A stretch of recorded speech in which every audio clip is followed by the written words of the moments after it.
ఈనాడు జీవితాలను క్రమపరిచేది.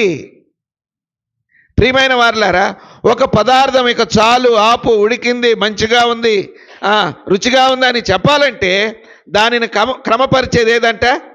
ఉప్పు. నూనె ఎప్పుడు వేస్తారు? ఉడికి దించాకపోతామా? వేయం, అది ముందే. ఇంకా ఎన్ని పదార్థాలు వేసినా అవన్నీ ముందే వేస్తారు. ఉడికినా తినేటప్పుడు దాకా వేసుకుంటాం. ఏంటది? ఉప్పు. ఏంటి అది అంటే క్రమమైనటువంటి విధానం.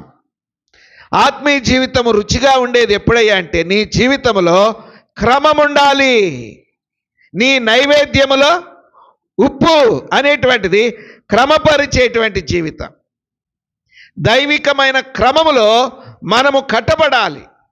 దైవికమైన క్రమములో మన కుటుంబం కట్టబడాలి.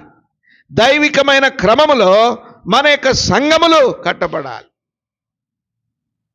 క్రమపరిచేది ఉప్పు. ప్రియమైన వారలారా, అదే ఉప్పు లేకపోతే కొందరు తిని చప్పగా ఉందని లేచి వెళ్ళిపోతారు, కొందరు తినేమో ఉప్పుగా ఉందని వెళ్ళిపోతారు.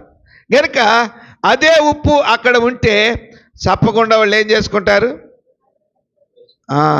ఎందుకంటే ఉప్పుగా వండర్లే. ఉప్పుగా ఉంటే వారు తినటానికి, వండినోళ్ళు కూడా తినటానికి అది పనికిరాదు.